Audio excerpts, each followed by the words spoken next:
Assalamualaikum warahmatullahi wabarakatuh. Perkenalkan, saya Aksioma Salsabila Anik. Kali ini saya akan mengajak teman-teman semuanya untuk mengenali sistem gerak aktif pada tubuh manusia. Yang pertama, saya akan mengenalkan dulu kompetensi dasar dari video yang saya buat kali ini. Kompetensi dasarnya adalah menganalisis hubungan antara struktur jaringan penyusun organ pada sistem gerak dalam kaitannya dengan bioproses dan gangguan fungsi yang dapat terjadi pada sistem gerak manusia. Lalu dari kompetensi dasar tadi, saya mencakupnya menjadi 3 tujuan utama. Yang pertama adalah memahami pembagian sistem gerak pada manusia. Yang kedua, mencermati proses kerja pada sistem gerak. Yang ketiga, menghubungkan gangguan fungsi dengan struktur pada sistem gerak manusia. Sebelum memasuki penjelasan yang akan saya paparkan nanti, saya akan memberikan salah satu contoh sistem gerak pada tubuh manusia yang dapat kita temukan dalam kehidupan sehari-hari, yaitu orang yang mengangkat barbel. Seperti pada gambar yang saya tampilkan, tampak pada gambar bahwa orang tersebut melakukan gerak aktif, yang mana gerak aktif dilakukan oleh otot. Lantas, apakah kalian tahu mengapa gerakan itu bisa tercipta dan bagaimana sih prosesnya? Maka dari itu, mari kita lihat dulu video yang akan saya tampilkan ini. Pertama, saya akan mengenalkan dulu apa itu sistem gerak. Sistem gerak itu sistem yang menggerakkan tubuh manusia. Dibagi menjadi 3, yaitu tulang, otot, dan sendi. Tulang berperan sebagai gerak pasif dalam tubuh manusia, sedangkan otot berperan sebagai gerak aktif dalam tubuh manusia. Otot ini terbentuk oleh sel-sel khusus yang membentuk jaringan otot. Sel-sel ini menempel pada seluruh bagian tubuh. Seperti tampak pada gambar yang berwarna oranye kemerah-merahan itu, adalah otot yang mampu menggerakkan seluruh tubuh manusia. Selain berperan sebagai penggerak, otot juga berperan dalam mengatur postur tubuh dan juga mengatur keseimbangan tubuh manusia. Lalu yang tampak pada gambar sebelah kanan itu ada berupa struktur dari otot itu sendiri yang akan saya bahas nanti secara keseluruhan. Jenis otot ada 3. Yang pertama adalah otot polos. Seperti yang tampak pada gambar, otot polos ini berbentuk seperti gelondongan, memanjang dengan 2 struktur utama, yaitu lembar longitudinal dan lembar sirkular. Otot polos ini memiliki peran penting dalam sistem pencernaan manusia dan sistem pembuangan manusia, karena letaknya berada di organ dalam manusia seperti lambung, usus, dan kandung kemih.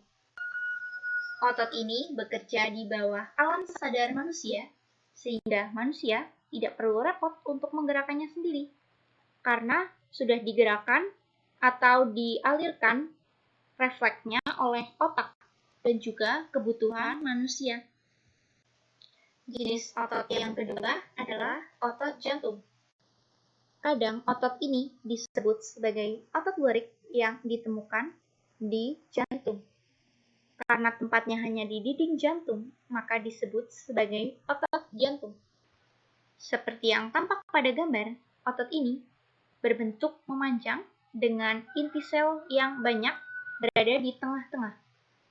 Otot ini berfungsi dalam memompa darah dalam tubuh manusia, juga berperan dalam kontraksi dan relaksasi yang dilakukan oleh otot rangka atau otot lurik. Jenis otot yang ketiga adalah otot rangka atau otot lurik. Otot ini memiliki 2 penyebutan berbeda.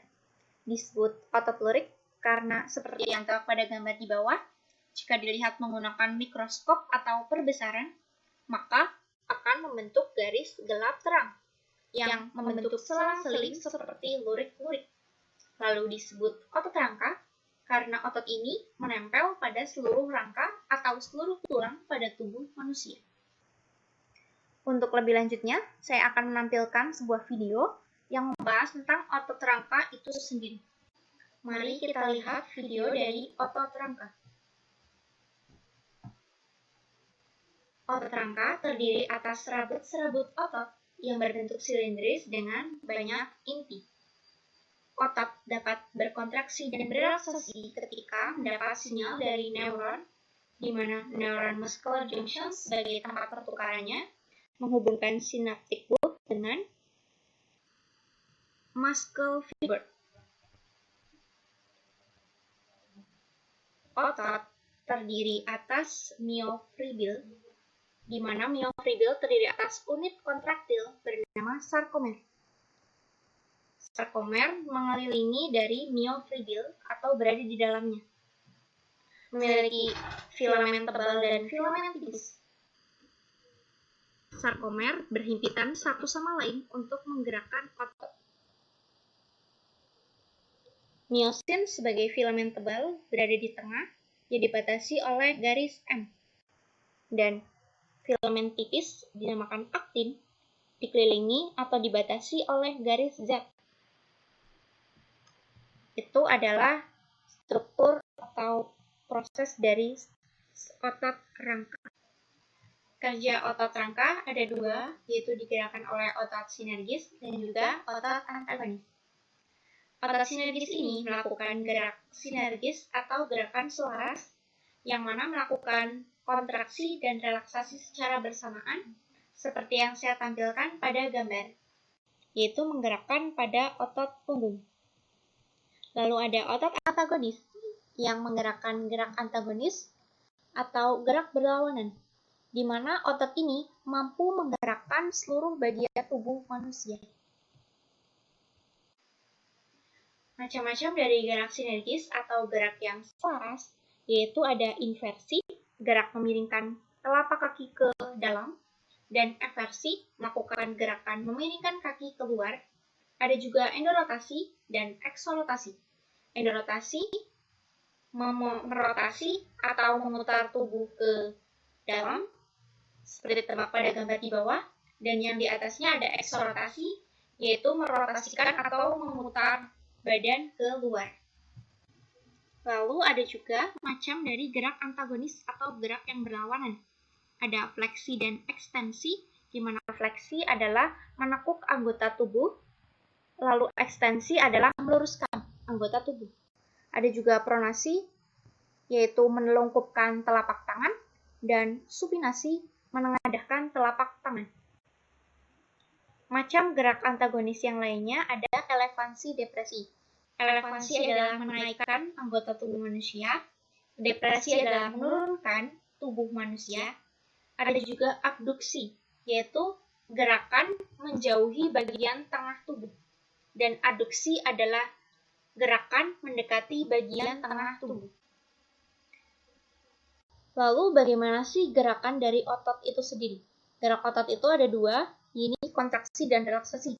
Di mana yang tampak pada gambar, jika bisep berkontraksi, maka trisep berelaksasi, begitu pula sebaliknya. Berikutnya, saya akan menampilkan sebuah video mengenai mekanisme kontraksi otot rangka. ATP terhidrolisis menjadi ADP dan fosfat anorganik. Hal tersebut membuat miosin mampu menegakkan dibantu oleh binding sites, memicu filamen miosin agar bisa mendorong filamen aktin ke garis M sehingga membuat sarkomer dapat memendek.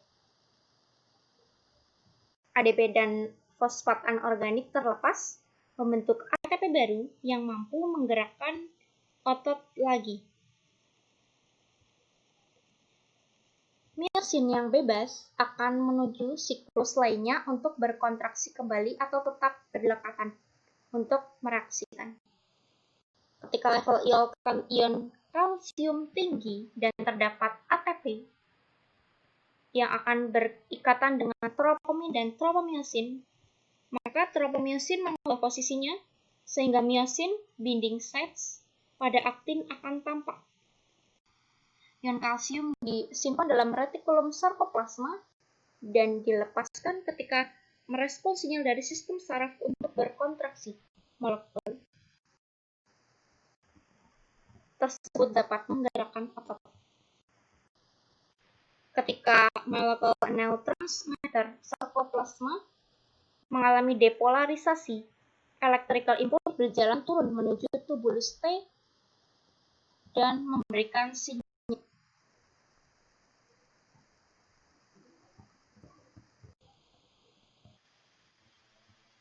Saat turun ke tubulus T, maka aktin dan miosin akan saling berhimpitan lagi,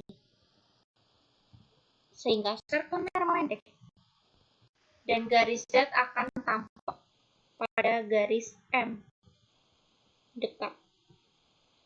Saat keduanya dekat, maka gerakan pun akan terjadi, saling berdekatan dan menggerakkan tubuh manusia.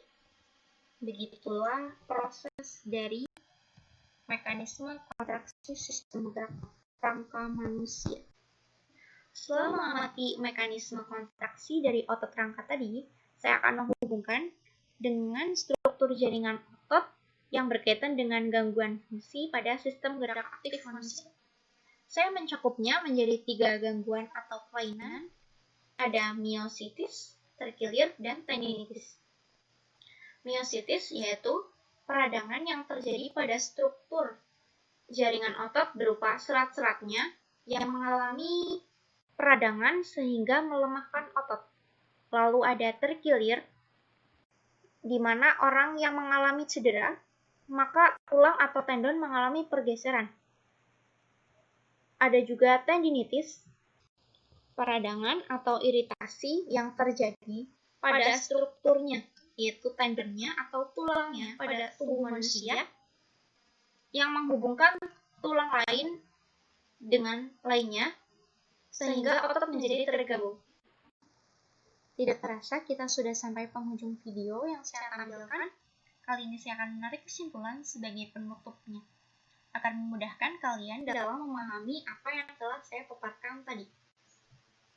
Sistem gerak yaitu sistem yang menggerakkan seluruh tubuh manusia yang terdiri atas 3, yaitu tulang atau rangka, otot, dan sendi. Tulang sebagai gerak pasif dan otot sebagai gerak aktif yang mampu menggerakkan seluruh tubuh manusia, menjaga keseimbangan tubuh manusia, dan mengatur postur tubuh manusia. Gerakan otot dibantu oleh 2 otot, yaitu otot sinergis dan otot antagonis. Otot sinergis, otot yang selaras atau bersamaan dilakukannya. Otot antagonis dilakukan secara berlawanan, di mana kedua otot itu melakukan kontraksi dan relaksasi yang mengerjakan mekanisme di otot rangka atau otot tulang pada tubuh manusia. Lalu, terakhir saya menghubungkan dari struktur jaringan otot dengan bioproses dan juga dari gangguan yang terjadi pada fungsi tersebut. Yang sudah saya sebutkan tadi ada myositis, peradangan pada serat-serat otot, terus terkilir, dan tendinitis, peradangan pada tendon. Oke, terima kasih sudah menonton video saya. Semoga kalian bisa menonton video-video saya selanjutnya. Saya ucapkan terima kasih. Wassalamualaikum warahmatullahi wabarakatuh.